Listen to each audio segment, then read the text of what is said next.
Pues entremos en materia. Cada vez que vemos las noticias o que nos sentamos a platicar con nuestros amigos virtualmente ahora, porque no nos podemos reunir físicamente, sale el tema de lo que estamos viviendo, de las larguísimas horas de Zoom que nos chutamos diario. Y si uno ve las noticias, los periódicos, hay esta impresión medio catastrofista de que qué mal que estamos ahorita en la educación a distancia, ya queremos regresar. Como si fueran, como si no hubiera muchos matices en esto. Entonces, pues yo les preguntaría primero a Hatsuko, pues ¿cómo ven esto? ¿Qué tan diferentes son? ¿Son realmente dos cosas totalmente distintas? ¿Y por qué esta percepción de los medios?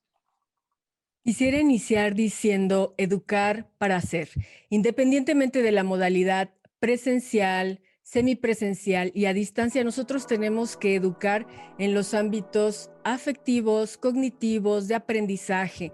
Dentro de los retos que nos ha traído la pandemia son los recursos que debemos tener para poder implementar esto. Es una de las diferencias mayores. ¿Qué recursos tenemos, tanto humanos como de equipo, para que sea un éxito nuestra labor? Y yo les diría lo segundo, una similitud. La pasión y la vocación por enseñar es algo que todo profesor tiene. He escuchado las voces de muchos estudiantes que incluso tienen memes. Yo me dedico a la educación a distancia desde 2005 y ellos dicen, cuando antes mis compañeros me decían, pero ¿cómo estudias tú a distancia en línea? ¿Qué es eso? ¿Eso es válido? Y hoy me dicen, oye, por favor, dame tips, ¿cómo le hago? Ya no puedo. Igual mis compañeros docentes, soy ahorita muy requerida. Para Hatsuko, por favor, danos herramientas, camino, demás. Mi percepción en concreto, cómo se ha modificado, es que si desde 2005 ya estaba en esto, hoy lo tengo que hacer mejor. Además de que hay un desfase en la Facultad de Filosofía y Letras en horario, yo me puse a estudiar el arte de hablar en público online. ¿Qué equipo se necesita? ¿Cómo lo puedo hacer mejor? Porque yo dije, tengo que aprovechar este momento para hacer las cosas mejor. Y si me están llamando tanto para preguntarme, tengo que dar el ejemplo. No puedo presentarme con unas luces deficientes, con un sonido de, maestra, no se le escucha, maestra. Entonces, bueno, también me fui con españoles a estudiar diseño instruccional, con un equipo de personas que me dijeran luces, sonido, así como ahora estamos nosotros filmando esto para ustedes, estamos grabando para ustedes, y detrás hay un equipo impresionante para que esto sea un éxito. En la educación también es así. Para que esto se pueda realizar, necesitamos nosotros estar muy preparados no nada más desde lo que estamos acostumbrados a hacer en la presencialidad. A distancia, mis queridos docentes, tenemos que prepararnos. Esta es una oportunidad que es nuestra responsabilidad cuidar el rumbo que le vamos a dar a la educación. Gracias, Hatsuko. Judith, ¿qué opinas de esta primera pregunta? Coincido en todo lo que acaba de decir Hatsuko, desde luego, pero yo creo que una de las razones que ha llevado a que haya un mayor rechazo y mayor cuestionamiento de la educación a distancia es porque en realidad lo que tenemos no es educación a distancia, lo que tenemos es teleeducación. No hicimos una transición planeada, pensada, ordenada, tomando justamente como centro las bondades y las fortalezas de la educación a distancia, que son promover la flexibilidad, por ejemplo, diseños curriculares también mucho más flexibles, convergencia de modalidades, propiciar el desarrollo de habilidades y competencias tecnológicas e informacionales, en fin, los elementos que a mi entender conforman los pros y todo lo que tiene palomita la educación a distancia, en realidad no los brincamos. Y lo que hicimos fue pararnos enfrente de una cámara a repetir lo que hacemos enfrente de un pizarrón la mayor parte de los docentes. Entonces, la transición fue a fuerzas, no hubo opción, no hubo posibilidades de que ni docentes ni los alumnos pudieran elegir una modalidad o esa modalidad en concreto. 2, la pandemia se nos vino encima, que fue el primer caso, fue a principios de febrero. Para el 17 de marzo la UNAM dijo, cerramos puertas, ¿no? Entonces, no tuvimos realmente tiempo para preparar materiales didácticos, para ponernos de acuerdo en cómo le íbamos a hacer. Y lo grave fue que casi todos los maestros lo que hicieron fue tomarse un curso rápido de Zoom o rápido de WebEx o rápido de lo que fuera, no necesariamente de plataformas diseñadas para la educación a distancia, Así es. y repetir lo que hacen en el salón de clase o aproximaciones a lo que hacen en el salón de clase. Entonces, yo creo que ese ha sido uno de los grandes, grandes peros y problemas que hemos estado enfrentando y que desatan tanto rechazo. Muchas gracias, Judith. Linda, tu percepción.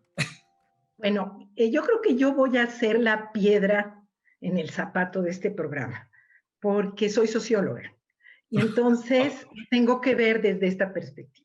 También soy matemática, entonces no le tengo miedo para nada a los medios. Entonces, no es por ahí el asunto. Yo creo que hay una cuestión que es bien importante. Educación es educación, donde la conjugues. Entonces, en términos de fines, la educación a distancia y la educación presencial son lo mismo. Y deberían de serlo, formar personas y transmitir capacidades o producir capacidades. Es lo mismo. Pero el problema está en los medios. Es como en cualquier sistema de producción. En un sistema de producción, ambos métodos productivos hacen libros, pero unos son mejores que otros. Y entonces resulta que en el ámbito de los medios hay algo que está molestando. Y es esta cuestión de las diferencias en términos y desigualdades en la capacidad y en las posibilidades de acceso a los medios. Entonces, en ese punto, lo que está construyendo una educación y está construyendo la otra es bien diferente. El tipo de hombre que va a habitar el mundo producido desde una educación o desde la otra es bien diferente. Uno convive, cuando menos en el espacio educativo, con la igualdad. Independientemente de las desigualdades sociales externas, en el aula todos tienen su sillita y se plantean un espacio, digamos, de acceso a condiciones de igualdad. En el otro, no. Y esa es una cuestión que produce, reproduce y acostumbra a la desigualdad. Entonces, es fundamental ver los medios. Y la otra cuestión que es importante es el cuerpo. Desde los feminismos hoy se llama esto de acuerparse, pero los que somos académicos lo entendemos perfecto. Los cuerpos colegiados significa la construcción de pares, ¿no? Y el ámbito de la educación presencial pasa por el acuerpamiento, por el prójimo, por el próximo. Y a distancia, no. Individualiza y no permite acuerparse. Lo que significa que no estás en cuerpo presente. Y esto tiene un sentido sociológico que se puede mejorar. Por supuesto que no es problema de la educación a distancia. Eso quiero que quede clarísimo. Es una construcción de los medios. ¿Sí? Muy bien, Linda.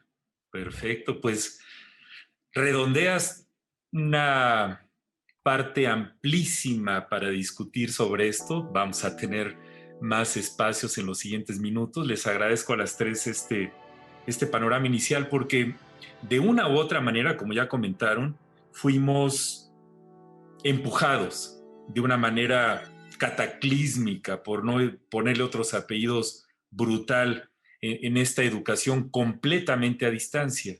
Más o menos preparados, cada quien haga su ejercicio de conciencia, que ha visibilizado y desnudado las grandes desigualdades socioeconómicas que existen en países como el nuestro y a nivel global.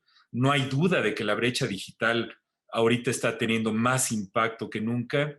Y pues la tarea es trabajar todos juntos. Un servidor tiene la, un papel de una universidad donde hice la maestría en educación y fue totalmente a distancia. Y en ninguna parte del documento, del diploma de la maestría, dice que fue a distancia. Sin embargo, a la hora de platicar esto con otros colegas o de presentarlo en alguna institución como acreditación de algo, hay cierto escepticismo. Pues yo les preguntaría, colegas, ¿qué opinan de esto? ¿Vale lo mismo en términos de la percepción social, la educación a distancia? ¿Por qué se cuestiona tanto esto en el mundo académico y en la sociedad? Linda, si empezamos contigo. Mira, bueno, para empezar voy a decir que yo también tengo bastante experiencia en educación. No, bastante no, alguna experiencia en educación a distancia y tengo muy buenas percepciones al respecto, porque tuve muy buenas experiencias. Pero la verdad es que las buenas experiencias no abundan. Y la perspectiva social, lo que pasa, al pasar de perspectiva a lo que se llama el imaginario social, está hecho de las experiencias personales, pero cuando no tienes experiencias personales, pues de lo más nutrido en términos de percepciones, y las percepciones más nutridas es que no es muy buena. Entonces, de ahí es la primera cuestión. Hay calidades de educación a distancia, no es toda igual. Igual que en la presencial. Y por eso también en la presencial se habla de que hay mala educación, porque la que abunda es la mala educación. Después, o sea, esa es la verdad.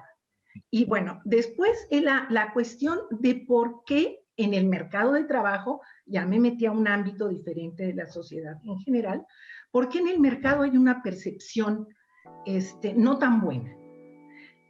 Es por dos razones. La primera, porque la educación a distancia está percibida como la alternativa, no como la opción primaria. Y entonces a lo alternativo, es lo alter, siempre le ponemos ámbitos de exclusión. Entonces, de alguna manera es aquel que no pudo porque no tenía tiempo, porque se le pasó la edad o porque es demasiado inteligente. Pero el asunto es que no cabe en lo normal. Entonces, de alguna manera, eso está ahí. Y por otra parte, también hay algo que es bien importante, que es, yo aquí lo había puesto, es que va a seguir siendo lo mismo. Es la marca, no la modalidad, lo que da el prestigio y la percepción de la educación. Miren, en Morelos pasa algo bien interesante. Está el Tecnológico de Zacatepec, que ofrece ingenierías. Todo mundo decimos, porque me incluyo, qué buenos son los ingenieros del Tecnológico de Zacatepec, ¿sí? Pero a la hora de ocupar un puesto de prestigio, siempre se lo dan al del TEC de Monterrey, independientemente de que sea presencial o no presencial. Entonces, va a seguir siendo una sociedad jerarquizada, va a seguir reproduciendo la educación, las jerarquías, y va a seguir siendo una sociedad de consumos de marcas, a menos que hagamos algo. Y la modalidad conjugada con una marca da diferentes cosas. El TEC de Monterrey tiene una marca certificada en educación virtual y otra no la tiene. ¿Así? Así es, Linda. Caray, pues muy buen punto. Ok, Judith, pues, ¿cómo la ves? Yo quiero empezar diciendo que la UNAM también lo hace. Los títulos de las personas que estudian en el sistema Universidad Abierta, el SUA o en el SUAYED, sus títulos no dicen que estudiaron en una modalidad distinta de la presencial. Y eso fue motivo de discusión en consejo universitario, en el consejo asesor del SUAYED, en fin, en todos los cuerpos colegiados que participan en la universidad. Y finalmente decidimos que, y bueno, yo estuve metida en aquel momento en esa discusión, decidimos que si los planes de estudio estaban cuidados como estaban cuidados los de la presencial, si estábamos formando a los profesores, si estábamos desarrollando materiales digitales, si todos los requisitos, pues entonces no tendrían por qué ser distintos los títulos. Sin embargo, y eso a mí me tocó constatarlo, cuando tuvimos reuniones con egresados del SUAYED ya titulados, muchos de ellos nos pedían que por favor el título dijera que eran egresados de un sistema. Claro, porque eso presupone, uno, habilidades y competencias tecnológicas, informacionales, de autogestión, de disciplina de estudio y capacidades de estudio independiente, cosa que no necesariamente sucede en el sistema presencial. Ahora, yo creo que hemos permitido, y ahí la SEP nos ha ayudado mucho, a permitir que esta modalidad no presencial, que en este momento surge como lo que tenemos a la mano, no es que lo hayamos planeado, pero esta modalidad que sí es escolarizada porque pues la mayoría de las instituciones mexicanas lo han hecho escolarizado, no tenga el reconocimiento formal, pues justamente porque se ve como el tipo de educación de segunda oportunidad. Inicialmente la educación a distancia estuvo atendiendo fundamentalmente personas de mayores edades que las de las primeras generaciones en el sistema presencial. En el SUAYED empezamos con generaciones cuya edad promedio andaba por arriba de los 34 años. Y esa edad promedio fue disminuyendo conforme la modalidad se fue consolidando y conforme fuimos mandando el mensaje, de acuerdo con la marca UNAM, de que esta era una modalidad válida. Los maestros estaban formados, en fin, y tenía exactamente los mismos requisitos y los estudiantes también tenían los mismos derechos. Entonces, yo creo que esta confusión de una modalidad de segunda oportunidad a una modalidad de segunda clase, adicionada por la falta de sensibilidad, me parece, de la SEP, de tener una normativa clara alrededor de las modalidades no presenciales, pues ha ayudado a que la gente la considere como, pues, de segunda. Parte del cambio gigantesco que hemos vivido estos meses es que además hemos estado encerrados en casa muchísimo tiempo. Después de 6 meses, el fin de semana pasado fue la primera vez que fui al cine con mi familia, que salimos todos juntos para ir a un lugar y se siente uno raro como en las películas de ciencia ficción, que sale el sobreviviente ahí a ver qué pasa, qué quedó, ¿no? El hecho pues es que los estudiantes a los que le está tocando vivir esto sí se sienten defraudados por no vivir la enchilada completa de la experiencia universitaria en todo el mundo, ¿no? Y más en países como Estados Unidos, donde pagan una fortuna por ello. ¿Qué podemos hacer? Las instituciones, el gobierno, los docentes, las familias, para salir adelante, progresar, no quedarnos atorados, ni ir al contrario, ni ir para atrás. ¿Qué podemos hacer en términos, pues, educativos, sociales, financieros, etcétera? Hatsuko. ¿Se pueden hacer comunidades de aprendizaje en la educación a distancia? ¿Cómo generar estas comunidades? ¿Cómo generar el encuentro con el otro? Yo me dedico a la educación a distancia desde 2005 y les quiero decir que cuando fuimos abriendo paso en la educación a distancia para que nosotros pudiéramos atraer a los jóvenes que formaban parte de nuestras muchas filas, lo que tuvimos que hacer es visitar algunas sedes para que ellos mismos fueran introyectando qué es una comunidad de aprendizaje en la virtualidad, en la educación a distancia, de qué manera esto se puede trabajar. No es algo que sea imposible, pero sí se requiere un perfil de profesor que sea proactivo, que sea propositivo, que realmente integre a los jóvenes tanto a través de la comunicación escrita.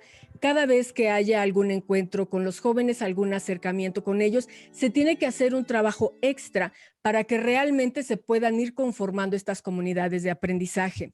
Se pensaba que para verano de 2021 ya estaríamos de regreso. Hay quienes ya lo están mandando hasta el 2022. Yo no he visto en otro momento en donde se vaya a, como se dice vulgarmente, ir a la guerra sin fusil. Y hoy día sí estamos en la guerra sin fusil. Afortunadamente, la UNAM ha hecho muchas acciones para que los jóvenes puedan tener tableta, puedan tener internet, también nosotros, los profesores. Sin embargo, el compromiso va más allá. Un docente a distancia tiene la corresponsabilidad de dar a conocer sus experiencias de cómo se pueden crear estas comunidades de aprendizaje en donde los jóvenes se integren. Y aquí a los estudiantes que hay que decirles que no pongan distancia a la distancia, que ellos permitan estar dentro en la co-construcción. Ellos son co-constructores de esta realidad y tenemos experiencias de profesores en la Facultad de Filosofía y Letras.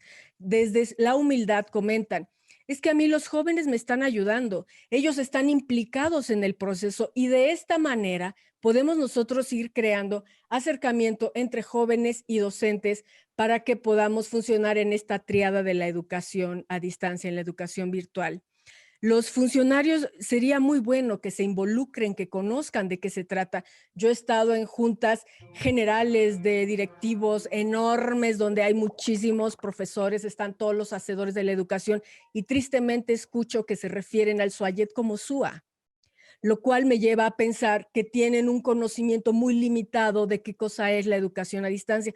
Y si no muy limitado, deben creer que con estar detrás de la gestión, que también la gestión nos toma muchísimo tiempo y no es lo mismo que seamos unos supergestores de la educación a que seamos co-constructores ya adentro con los estudiantes y que estemos implicados en ellos.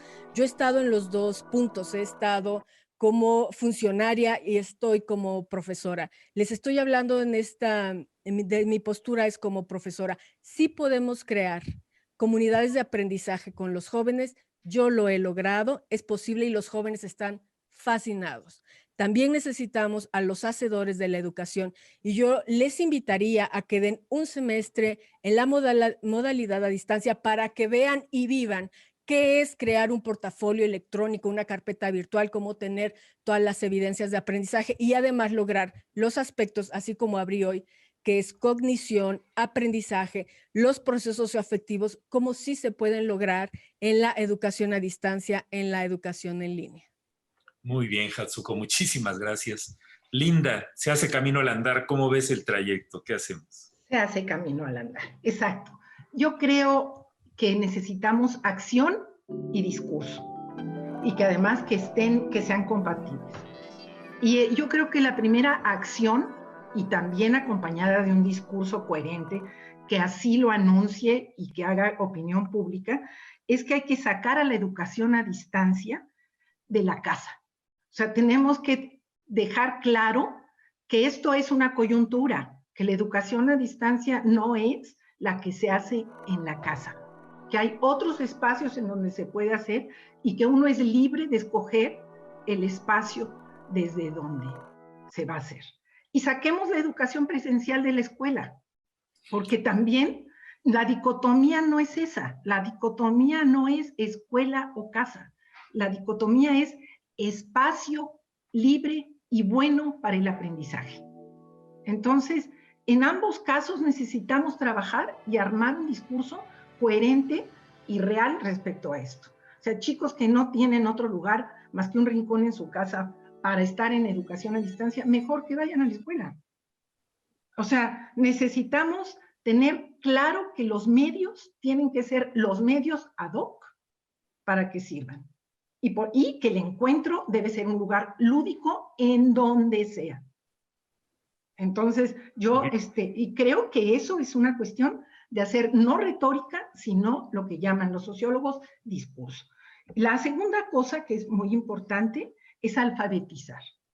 Así como se hizo una campaña de alfabetización para que todos pudieran entrar a primaria y que ya entraran a los 6 años con tal y tal y cosa, necesitamos hacer campañas de alfabetización nacionales. Por eso nuestra UNAM es nacional. Entonces necesitamos armar campañas de alfabetización. ¿Para qué? Para tratar de que primero que haya comprensión de lo que es el asunto y después para que todos gocen un libro. De la misma manera que se hizo alfabetización alfabética en términos de estos, necesitamos una alfabetización virtual para que todos gocen la virtualidad, no solo para que todos aprendan. Y la otra cosa que me parece que es muy, muy importante es que dejemos de pensar al estudiante de la educación virtual como un adulto. Porque todos dijeron ahorita, ¡ay, es que da más autonomía! Bueno, la autonomía se forma porque la juventud es un espacio de moratoria. Entonces, no es para jóvenes. Es que tienen que ser ordenados. Los jóvenes no lo son. Tienen que tener autocontrol. Pues no, va contra la juventud. Ese tipo de personaje que se piensa, no, lo están formando. Están pensando que así entra. Entonces, hay que transformar los públicos, hay que transformar los discursos y hay que darnos cuenta que la juventud y el estudiantado es un espacio político y de moratoria y de juego. Muy bien, Linda. Perfecto. Pues muchísimas gracias. Linda, Judith, una conclusión. Gracias por lo lindo. Bueno, Linda. Es que a ti sí te dicen Linda de verdad. Exacto. Muchas gracias. A ver, yo creo que hay tres, tú señalabas dos, los actores y la gestión, y yo aumentaría el currículum, Melchor. Yo creo que tenemos que ponernos a trabajar en serio y tenemos que empezar por casa, o sea, por las instituciones. En cuanto a los actores, yo creo que nos tenemos que empezar a concentrar un poco más en evaluaciones del aprendizaje, pero también en evaluaciones para el aprendizaje, tanto de docentes como de estudiantes. Tenemos que trabajar con diagnósticos. Las tecnologías hoy en día, el Big Data, la inteligencia artificial, nos permiten hacer programas y seguimientos, si tenemos bien identificados los perfiles de los estudiantes, como mucho más a modo. Entonces podemos trabajar con distintas formas de aprender, digamos, de los estudiantes si hacemos ejercicios diagnósticos que sean realmente completos. Si hacemos seguimiento también de los estudiantes. Esto presupone, pues bueno, desde luego, mucha más gente y presupone muchos más recursos, que no son necesariamente tabletas.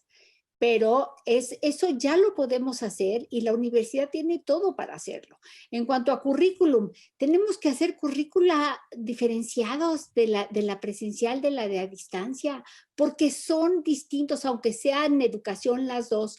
Yo creo que además tenemos la oportunidad de que en estas nuevas modalidades o en una mezcla de modalidades pudiéramos ofrecer carreras y nuevos perfiles profesionales que sean justamente novedosos, que podamos modificar, que respondan pues también a demandas del mercado laboral. Las formas de organizar, por ejemplo, el currículum, pues también, ¿no? Este asunto de la seriación, por ejemplo, pues son cosas como muy absurdas que estamos heredando en la educación a distancia de la educación presencial. Y por último, la gestión. Tenemos que diseñar nuevos modelos de gestión que nos permitan darle seguimiento a los estudiantes, que nos permitan inhibir las tentaciones, digamos, de la deserción y asegurar la permanencia y la titulación. Pero desde luego, para que todo esto funcione, necesitamos, como bien decía Linda, pues que los estudiantes sepan leer, que los estudiantes puedan aprender y tengan el disfrute del gozo del aprendizaje. Muchas gracias, Judith. Pues ayer estuve en un evento de la Universidad de Guadalajara sobre multiliteracidad, que viene al punto de la necesaria combinación de las diferentes áreas del conocimiento, porque no se trata nada más del alfabetismo, ¿no? O de la literacidad tradicional, sino también de la literacidad digital y combinar el pensamiento crítico y todo lo que viene de las diferentes áreas del conocimiento para impregnar este paisaje de aprendizaje que puede ocurrir en espacios formales e informales. Quisiera agradecerles a todos ustedes su participación. Yo creo que es un momento crucial para poner a la educación en el centro de las actividades de la sociedad y de las prioridades de los gobiernos y de las instituciones, para trabajar en términos de formar a nuestros profesores, de tener el material que se requiere, de divulgar a la sociedad todos estos conceptos, como es la idea de este programa, para que escuchen, ¿no? Para que no sea nada más los soundbites que oímos en las noticias o en Twitter, etcétera, etcétera. Yo creo que tenemos mucho trabajo por delante y trabajemos todos hacia el mismo sentido, ¿no? Que los estudiantes aprendan, se superen y sean ciudadanos productivos como todos debemos de ser.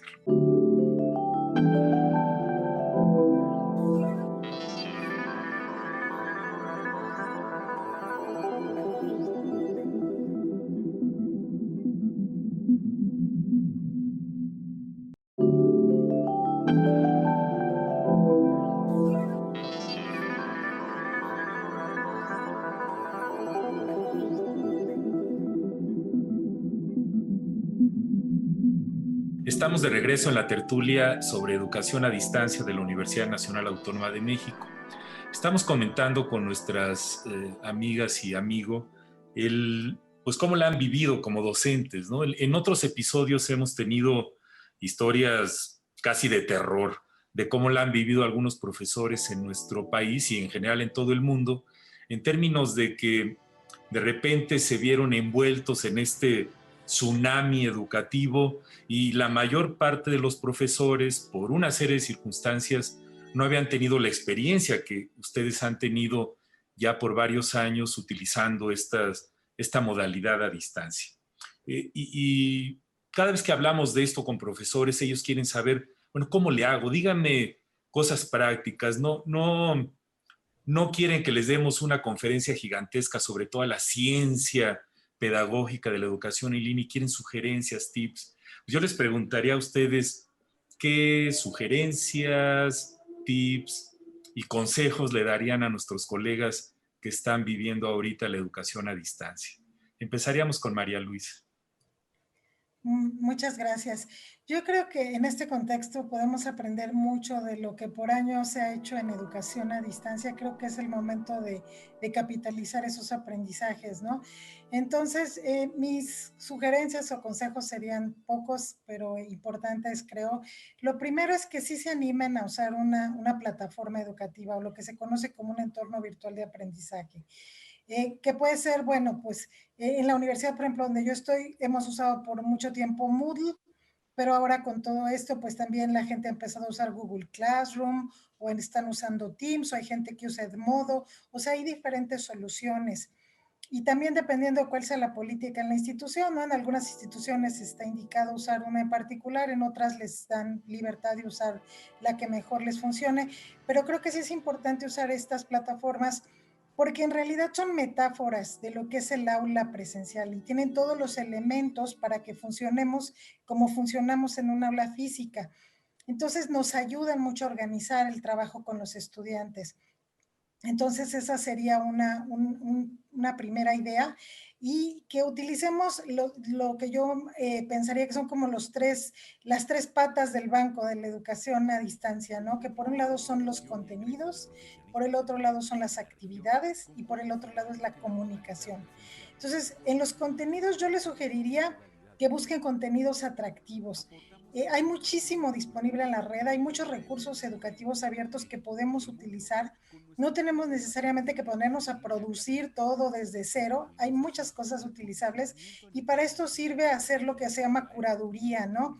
Que es buscar y verificar que esos recursos sean confiables, que sean valiosos para utilizarlos. Entonces, eso sería darle variedad en el tema de contenidos y no pensar que el contenido depende de nosotros y que hablemos horas y horas frente a la cámara en sesiones interminables de videoconferencia. Por el otro lado, en las actividades, yo también les sugeriría que busquen variedad, porque también para el estudiante es muy aburrido estar sentado ahí viéndonos hablar horas. Necesitamos implicarlos, activarlos. Nuestro rol como docentes en educación a distancia cambia de dar clase a dar facilitación y acompañamiento al aprendizaje. Entonces necesitamos que se activen ellos, que se impliquen y entonces tenemos que ser creativos en pensar las actividades de forma tal que realmente logremos esos aprendizajes. Si les interesa, investiguen, por ejemplo, hay una técnica que se usa hace mucho que es la Web Quest. Y bueno, pues se pueden diseñar mucho tipo de web quest y son muy atractivas para los estudiantes. La cacería de tesoros en internet, o sea, hay este tipo de cosas que pueden ser atractivas para ellos. Y por el último, la comunicación. Hace un momento Juan Carlos decía que se había percatado que usar WhatsApp y usar otros medios para estar en contacto constante con los estudiantes era importante. Yo creo que ahora más que nunca tenemos que estar en contacto, ver cómo les está yendo, si tienen problemas, cómo podemos ayudarles. Entonces, yo creo que si observamos esas 3 cosas en nuestras estrategias, nos va a ir bastante bien. Muchas gracias, María Luisa. Mari Carmen, ¿qué sugerencias nos darías? Claro que sí, pues yo abundaría un poco en lo que ya comentó María Luisa, que me parece fabuloso, me parece una sugerencia excelente. Un grupo de profesores y yo que tenemos pues ya varios años trabajando con tecnologías del aprendizaje, básicamente para la educación presencial, pero ahora estamos metidos en la educación en línea, nos guste o no nos guste. Bueno, sí nos gusta, la verdad es que estamos muy contentos. Es una oportunidad de oro para hacer muchas cosas. Estamos proponiendo un modelo que le hemos llamado la cátedra digital y que tiene mucho que ver con lo que comentaba María Luisa, porque la metáfora es una casita, porque estamos todos en la casa aprendiendo, tanto los maestros como los alumnos estamos en casa, y la base de la casita, los cimientos, vendrían siendo los ambientes virtuales de aprendizaje como Moodle, como Edmodo, como Brightspace, todos estos ambientes que ya existían desde hace muchos años y ya por ahí hicimos un censo en 2017 en la UNAM, ya hablábamos de una UNAM paralela digital donde se manejaban todas estas herramientas, y la otra parte de los cimientos son las plataformas de comunicación, que puede ser Zoom, que puede ser Webex, que puede ser Teams, puede ser el propio WhatsApp, pero que tengamos una plataforma de comunicación. Y luego las paredes de la casita serían, por un lado, los recursos, que ahí entrarían justamente los contenidos, y una de las sugerencias que nosotros hacemos mucho, que es una sugerencia que no a todo el mundo le gusta, pero que está demostrado científicamente que funciona, es hacer videos. Sí está bien curar videos, traerse videos de otros lados, hay videos excelentes, pero hay estudios que demuestran que los alumnos aprecian muchísimo los videos hechos por sus profesores. Yo sé que este es un campo complicado porque no a todo el mundo le gusta, pero si estamos acostumbrados a pararnos frente a los alumnos y hablar, pues hagámoslo ahora de manera pues tecnológica, ¿no? Y sobre todo que sean videos muy cortititos, de 4, 5, 7 minutos cuando mucho, para que los alumnos puedan verlos con facilidad, no tengan problemas de conexión, etcétera, etcétera. La otra pared de la casita son las actividades. Las actividades definitivamente está demostrado que son pues como la columna vertebral del aprendizaje. Se aprende sobre todo haciendo. Y esas actividades pues justamente nos las permiten estas plataformas que son muy estructuradas, muy ordenadas y nos permiten una enorme variedad de actividades. Podemos hacer contenidos, cuestionarios, tareas, wikis, talleres, lecciones, juegos, una cantidad de cosas tremenda. Y además las plataformas se complementan muy bien con software de terceros, como puede ser H5P, que permite hacer cosas maravillosas. Y el techo de la casita vendría siendo el enganche con el alumno para hacer un modelo que le llamamos nosotros multimodal flexible, porque todo este trabajo, toda esta curaduría, toda esta elaboración de recursos, muy bien nos va a servir para cuando regresemos a la educación presencial. Entonces, no es un tiempo perdido, es un tiempo invertido en la educación. Gracias. Así es, Mari Carmen. Juan Carlos, ¿algunas sugerencias que quieras complementar? Bueno, Melchor, muchas gracias. Yo creo que mis colegas aquí en el panel han sido bastante generosas en los puntos que nos habían compartido. Yo solamente diría que un aspecto fundamental en la educación a distancia es el apoyo y el seguimiento que debemos a nuestros estudiantes, hacerlos sentir nuestra presencia, que no nuestra presión, aunque ellos solo se presionan a veces, pero que estamos ahí siempre para apoyarlos, para resolver sus dudas y sobre todo para enseñarles. Yo hasta ahí lo dejaría. Muy bien, Juan Carlos. Pues gracias por todos estos tips y consejos. Son muchas cosas. Los profesores estamos ansiosos desafortunadamente a veces queremos recetas de cocina y a veces damos recomendaciones muy amplias. los exámenes no son toda la evaluación. Los exámenes es algo que se hace, es la aplicación de algún instrumento, y a los profesores a veces se convierte en un instrumento de poder o de control. A los estudiantes les produce miedo, estrés, angustia, ansiedad. Y hay muchos tipos de exámenes. Hay exámenes que se hacen pues para ver cómo están, exámenes diagnósticos, exámenes formativos, que son exámenes que se hacen durante el proceso educativo para ir ayudando a los estudiantes, detectando cosas, y los exámenes que llamamos sumativos, que son este asunto de verificar, de documentar que haya ocurrido el aprendizaje, y que son habitualmente los que cuentan más y los que permiten que un estudiante pase de año o que apruebe una asignatura.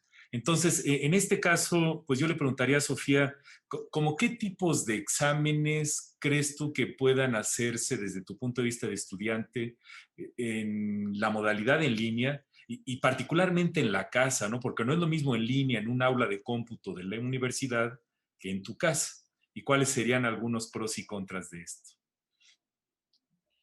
Sí, pues de hecho me parece muy interesante lo que menciona respecto a los exámenes formativos, porque en algún momento de esta situación pues también me lo he preguntado, ¿no? ¿Cuál sería la manera más óptima de que nos evaluaran? Y por ejemplo, un examen que no tuviera tanto peso, pero que evaluara los contenidos de 2, 3 clases contra uno que evalúa los contenidos de todas las clases del semestre, creo que esa sería una gran opción.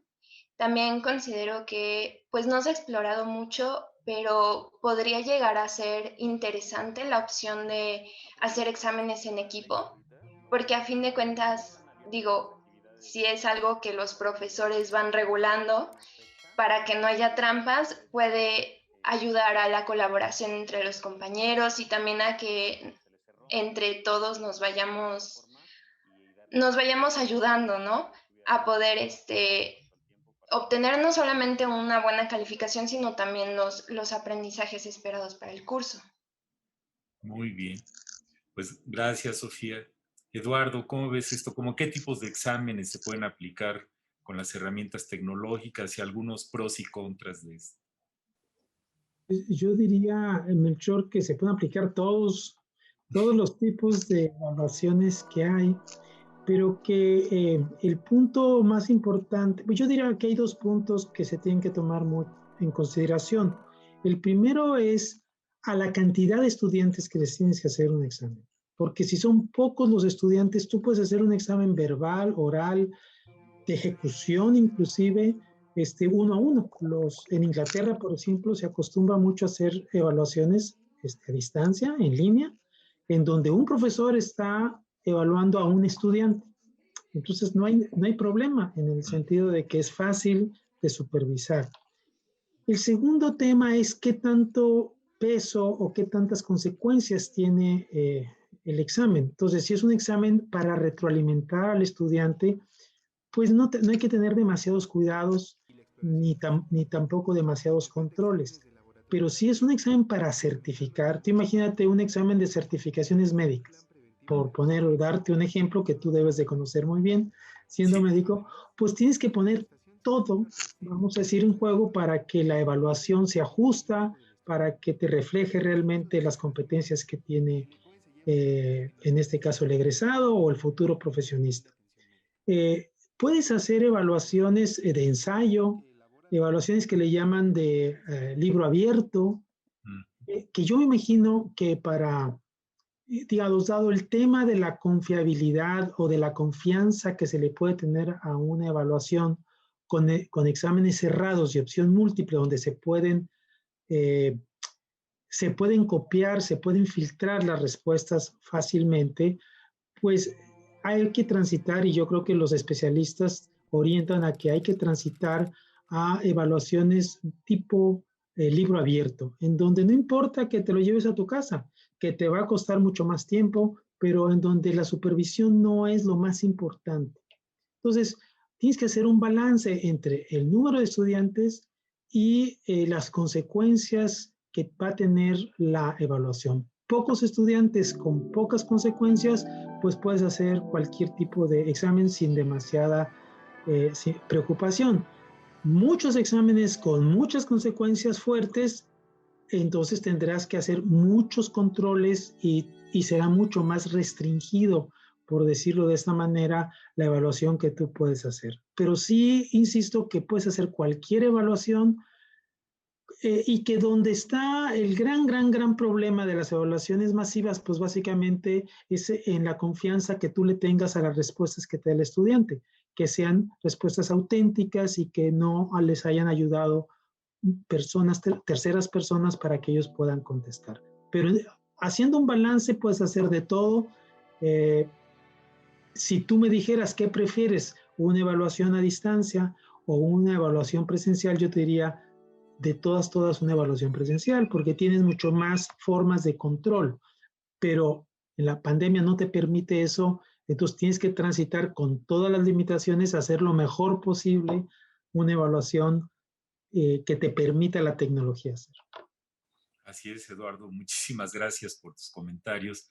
Pues Enrique, ¿cómo ves este asunto, no? Cuando algo cuenta para la calificación, los estudiantes paran sus antenitas, ¿no? Y si no cuenta, no. Y las herramientas tecnológicas con las que contamos, pues nos permiten cada vez hacer más cosas. ¿Cómo ves? Sí, efectivamente, yo creo que, como bien comenta el doctor Bakov, podemos hacer cualquier tipo de examen, pero siempre tenemos el problema de las consecuencias. Ahorita que comentaba esta parte en términos de cantidades, en el caso de la UNAM, pues hablar de un examen de admisión, hacerlo en línea es prácticamente imposible porque estamos hablando de cientos, de miles de aspirantes que quieren hacer el examen. Entonces, eso generaría una serie de conflictos no solamente para la aplicación en sí misma, sino para la certeza del estudiante, del aspirante, en este caso para querer ingresar, porque la presión sobre el uso de la red, el problema que puede existir si cae una lluvia fuerte y se queda sin conexión o se va la luz o algo pasa, pues estaría jugándose la entrada a la universidad, y eso le genera mucho conflicto. Entonces la consecuencia del examen es muy alta y como es una consecuencia extremadamente alta, pues también genera un estrés extremadamente alto. Una de las cosas que tenemos que considerar es esto, las consecuencias del examen. Si el examen tiene unas consecuencias bajas, pues es mucho más fácil trabajar incluso hasta con otras opciones de evaluación, como bien decía el doctor, como las rúbricas o una lista de cotejo, un quiz o otro tipo de elementos que nos pueden permitir una interacción más directa con los estudiantes. Y si el número de estudiantes es reducido, es mucho más fácil, porque nos permite incluso la aplicación de exámenes de altas consecuencias como los exámenes extraordinarios, ¿no? Que utilizamos para que un alumno acredite una materia cuando no tiene las calificaciones pertinentes, pero si son pocos alumnos, es más fácil tener ese contacto uno a uno. Y finalmente, creo que el uso de la tecnología nos puede servir mucho si lo usamos a nuestro favor. Tenemos una serie de recursos impresionante en términos de videos, textos, demostraciones, todo está en línea y eso nos permite también aplicar exámenes que sean de libro abierto o que para muchas personas lo entiendan o lo vean de una manera un poco más sencilla, sería hacer exámenes que no estén preguntando conceptos o cosas que puedan encontrar los estudiantes directamente en un libro o en un texto, en una búsqueda en internet, sino algo que los force a hacer un análisis un poco más grande, a juntar elementos de diferentes cuestiones, de diferentes reactivos, por ejemplo, o incluso de casos que puedan estar revisando y que lleguen a la respuesta de ese examen, no directamente con una cuestión de un concepto o algo que sea muy puntual, porque eso les facilitaría las cosas y nos genera mucho esta cuestión de el control que en un examen presencial no tenemos el control 100%, pero sí tenemos más control que en un examen en línea, ¿no? Enrique, ¿a dónde va la educación mediada por tecnología y la evaluación mediada por tecnología? ¿Hay alguna conclusión y recomendación? Yo creo que, como bien comentaban, pues sí, la evaluación en línea llegó para quedarse, pero pues la idea es hacerla igual que la tecnología dinámica. Yo creo que tenemos la oportunidad, en estos momentos tenemos la oportunidad de utilizar pues muchísimos recursos tecnológicos, bases de datos impresionantes, fuentes de información y de evidencia que nos permite trabajar mejor con los estudiantes. Algo que muchas personas comentan y que les preocupa es esta cuestión de si los exámenes, la calificación de los exámenes realmente está reflejando lo que los estudiantes saben. Refleja una parte de lo que los estudiantes saben, pero depende del tipo de evaluación, es lo que obviamente va a estar reflejando esa calificación. Una de las cosas que yo recomendaría es que no utilicemos los exámenes específicamente como una única opción de evaluación, sino que podamos complementar con otro tipo de evaluaciones, otro tipo de instrumentos, poderles pedir su opinión a los estudiantes, poder hacer partes de ejecución, poderlos ver trabajar en otros tipos de dominios, no solamente en el dominio cognitivo, sino también un poco más en la parte de ejecución, de actividad, ¿no? De la toma de decisiones, y apoyándonos mucho en esta cuestión de la tecnología y utilizando nuestro rol de profesores, pero también de facilitadores de estos procesos de enseñanza con los estudiantes, que ellos pues confíen en nosotros, tengamos la oportunidad de acercarnos a ellos y de que no se vea la evaluación como un proceso punitivo, sino como parte de un proceso que les va a permitir a ellos poder tener una idea de cuánto realmente han aprendido y qué cosas les falta por aprender, qué cosas tienen que fortalecer y qué les va a servir de eso que ya saben para poder soportar lo demás. Yo creo que eso es fundamental, tener la oportunidad de utilizar y de conjuntar todos estos aspectos tecnológicos y toda la experiencia que tenemos, pues la mayoría de los profesores que tenemos años en esta parte de la docencia, ¿no? Hay mucha creatividad entre los profesores y mucha creatividad entre los alumnos también. Yo creo que si conjuntamos esos esfuerzos, podemos hacer algo muy, muy bueno. Muy bien, Enrique, muchas gracias. Eduardo, ¿a dónde va esto y alguna conclusión? Claro que sí, Melchor. Mira, yo pienso que la evaluación por computadora, y no necesariamente en línea, pero por computadora, es una ruta que va a dar muchísimos, pero muchísimos frutos. La computadora es la evaluación como la máquina de escribir es a un procesador de palabras. Es decir, tú con un procesador de palabras puedes hacer 1000 cosas, lo mismo que con una máquina de escribir, pero además puedes llenarlo de imágenes, puedes enriquecerlo muchísimo. Y la evaluación por computadora es exactamente lo mismo, pero la gente, en términos generales, el profesor, no ha aprendido a utilizar la tecnología digital con propósitos pedagógicos. Lo utiliza muy bien con propósitos personales, pero no con propósitos pedagógicos. Y en el mejor caso lo que hace es hacer listas de Excel para llevar las calificaciones, el control de las calificaciones de sus estudiantes. Pero hasta ahí. Entonces, las evaluaciones por computadora son un universo y hay que explorarlo y hay que trascender a la evaluación por opción múltiple. La opción múltiple se inventó hace más de 100 años, hace más de un siglo, y seguimos utilizando la misma evaluación de opción múltiple en lápiz y papel en el siglo XXI. Pues digo, estamos como un poco retrasados. Entonces, la pandemia lo que hizo, a mi manera de ver, pues es digitalizarnos. Los mismos maestros de primaria que no sabían el uso de la computadora, ahora al menos la saben utilizar. No con propósitos pedagógicos todavía, pero al menos con propósitos personales. El brinco es, por ejemplo, en el caso de la UNAM o de cualquier universidad, es profesionalizar el uso de las herramientas digitales para usos pedagógicos, no solamente para la evaluación, sino también para la enseñanza y para todos los componentes del proceso educativo por el que pasa. Es muy rico, puedes hacer simulaciones, tú lo sabes, puedes hacer simulaciones, puedes hacer modelos, puedes hacer mapas conceptuales, puedes hacer 1000 cosas, pero la gente pues utiliza lo que sabe y como lo que sabes o medio sabe, porque tampoco es que sepa mucho, es hacer exámenes de opción múltiple, pues es lo que repite en la computadora, ¿verdad? Pero digamos, estamos muy lejos de que eso sea lo ideal, entonces tenemos que avanzar por ahí.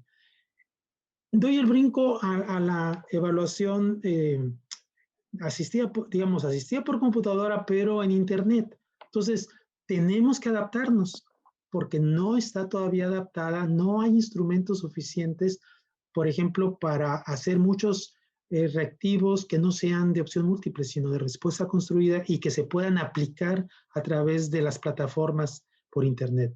Todavía no estamos. En nuestro caso, comento muy rápido, teníamos como 2 generaciones de evaluaciones, uno de lápiz y papel, de opción múltiple y otro de respuesta construida. Pues en las evaluaciones en línea tuvimos que regresar a las de opción múltiple porque no están todavía preparadas para atender este tipo de necesidades.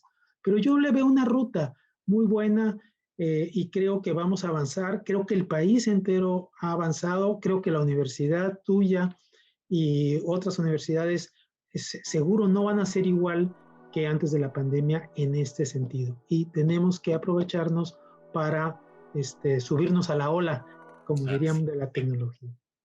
Muchas gracias, Eduardo. Pues la evaluación es una disciplina extraordinariamente sofisticada y esto de que si uno tiene un martillo todo parece clavo y que en educación somos muy conservadores, como decías, tienen más de un siglo las preguntas de opción múltiple, tenemos que avanzar. Esperemos que la pandemia nos obligue a todos los académicos y a la sociedad en su conjunto percibir a la evaluación como un componente íntimamente ligado al proceso de enseñanza y que tiene en su ciencia la pedagogía, la didáctica, las técnicas y metodologías de evaluación requieren una visión integral.